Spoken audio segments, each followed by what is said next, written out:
Mendengarkan kabar mudik dipersembahkan oleh didukung oleh Pemirsa, mendekati Lebaran Idul Fitri 2025, situasi di gerbang tol Kali Kangkung terpantau ramai lancar. Namun terjadi sedikit penurunan jumlah kendaraan yang melewati pintu gerbang Kali Kangkung. H-2 jelang Lebaran Idul Fitri 2025, terjadi penurunan hampir sebesar 1.000 kendaraan per 1 jam yang melaju dibanding satu hari sebelumnya di sepanjang tol Semarang-Batang melalui gerbang tol Kali Kangkung, Semarang, Jawa Tengah. Namun sejumlah skema rekayasa lalu lintas telah diberlakukan. Rekayasa lalu lintas nasional diterapkan dimulai dari ruas kilometer 70 tol Cikampek, Palimanan, hingga kilometer 414 gerbang tol Kali Kangkung sejak 27 Maret 2025. Di samping itu, rekayasa lalu lintas lokal Jawa Tengah juga telah diberlakukan pada Sabtu siang pukul 13.25 waktu Indonesia Barat dari kilometer 414 gerbang tol Kali Kangkung hingga kilometer 442 Bawen tol Semarang, Solo.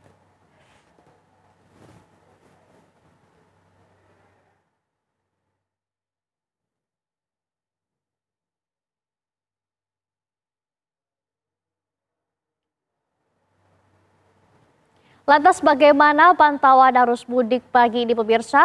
Kita akan sapa rekan Putri Sofia dari gerbang tol Kali Kangkung, Jawa Tengah dan rekan Yudika Suwandi dari Pelabuhan Merak, Banten. Kita ke Kali Kangkung terlebih dahulu pemirsa. Selamat pagi Putri Sofia, seperti apa pantauan arus mudik di sana pagi ini? Ya, selamat pagi Laura dan juga pemirsa TV One. Kalau di gerbang tol Kali Kangkung suasananya pada pagi hari ini kami memantau memang untuk arus lalu lintas yang ada ini cenderung landai dan juga lancar sekali. Nah, memang kalau berbicara mengenai bagaimana arus volume kendaraan di H-1 Lebaran pada pagi hari ini memang jauh lebih landai dan juga adanya penurunan volume kendaraan yang ada di gerbang tol Kali Kangkung. Yang mana kalau kita berkaca pada hari Sabtu dan juga Jumat kemarin yang mana merupakan puncak arus mudik, justru pada hari ini di H-1 Lebaran ini adalah salah satu tanda bahwa memang di gerbang tol Kali Kangkung ini mengalami penurunan karena biasanya pada hari-hari menjelang puncak arus mudik ini setiap paginya ada 2.000 lebih kendaraan yang melintas setiap jamnya. Akan tetapi untuk pagi hari ini kami memantau memang sejak malam hingga pagi hari sekitar pukul 5 ini memang adanya penurunan sekitar 1.000 kendaraan per jamnya. Yang mana kalau kita pantau memang penurunan volume kendaraan ini terjadi sejak hari Sabtu kemarin mulai dari selepas maghrib hingga pada pagi hari ini. Namun meskipun puncak arus mudik ini terjadi pada hari Jumat kemarin, pada hari Sabtu tepatnya ini memang sempat terjadi peningkatan volume kendaraan tepatnya pada pukul 15 hingga pukul 17 waktu Indonesia Barat. Akan tetapi meskipun arus volume kendaraan ini sempat meningkat pada hari Sabtu tepatnya pada siang hingga sore hari, akan tetapi tidak adanya terjadi kemacetan ataupun penumpukan ataupun kepadatan yang ada di gerbang tol Kali Kangkung. Karena memang rekayasa lalu lintas telah diberlakukan sejak hari Kamis secara bertahap dan juga pada hari Jumat dan berlaku hingga hari ini. Meskipun one way lokal dan juga one way nasional masih diberlakukan, akan tetapi melihat dengan arus volume kendaraan yang saat ini cenderung lengang dan juga landai, nantinya pihak dari Kakor Lantas Polri Irjen Pol Agus Suryonugroho menyebutkan bahwa untuk one way nasional ini akan dicabut pada pukul 9 pagi hari ini maksud kami, yang mana memang kalau kita pantau ini juga mempertimbangkan dari pihak Polda Jawa Barat dan juga pihak Polda Jawa Tengah yang menimbang bahwa melihat arus mudik yang memang H-1 ini sudah mulai penurunan karena memang untuk hari ini ada 30% pemudik saja yang tersisa untuk melakukan perjalanan arus mudik dari wilayah barat ke wilayah timur melalui tol Trans Jawa dan juga exit di gerbang tol Kali Kangkung.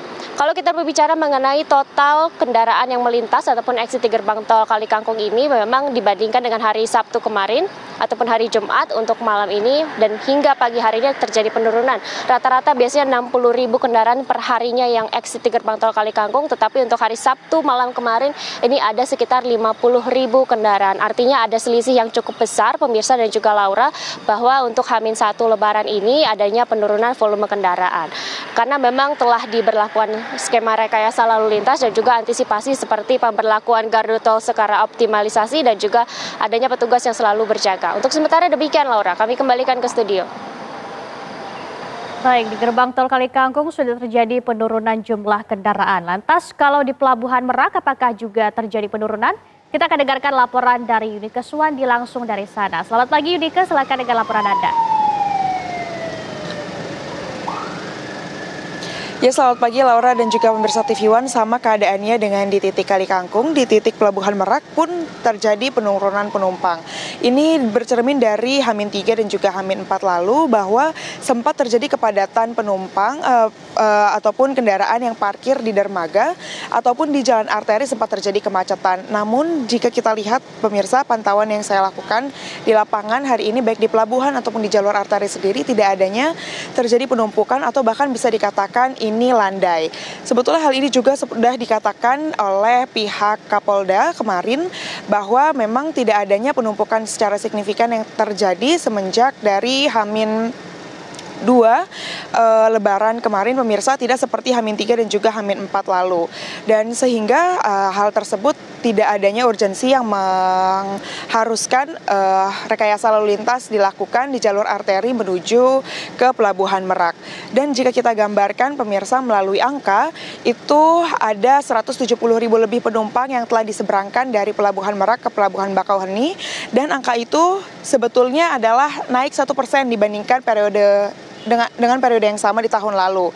Namun meskipun adanya kenaikan 1% penumpang begitu ya Laura dan juga pemirsa TV One, namun tidak adanya penumpukan yang terjadi meskipun pada H-3 ataupun H-4 kemarin tidak ada penumpukan signifikan yang terjadi. Hal ini emang karena adanya beberapa faktor yang terjadi, karena adanya work from anywhere, yaitu sistem yang ditetapkan pemerintah mulai dari tanggal 24 Maret 2025 lalu kepada ASN, dan juga adanya libur sekolah yang dipercepat begitu ya, sehingga para penumpang ini bisa membagi waktunya lebih cepat untuk berangkat ke Pelabuhan Bakauheni. Selain itu juga memang adanya pembagian kendaraan yang dapat menyeberang dari Pelabuhan Merak ke Pelabuhan Bakauheni, yakni di Pelabuhan Merak sendiri ini hanya bisa kendaraan pribadi, bus, dan juga pejalan kaki yang bisa menaiki kapal untuk menyeberang ke Pelabuhan Bakauheni.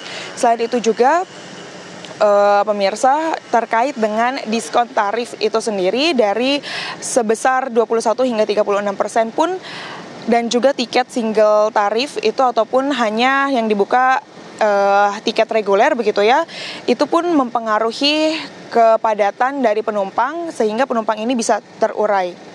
Dan juga pemirsa, hal tersebutlah yang membuat kepadatan penumpang ini tidak begitu signifikan. Sementara itu, Laura, kembali ke Anda di studio. Baik, Yunike Suwandi mengabarkan langsung dari Pelabuhan Merak, Banten. Sebelumnya ada Putri Sofia mengabarkan dari gerbang tol Kalikangkung, Jawa Tengah. Terima kasih atas laporan Anda rekan-rekan. Selamat bertugas kembali.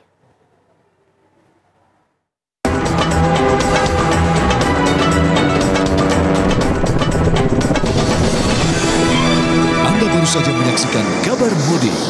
Dipersembahkan oleh, didukung oleh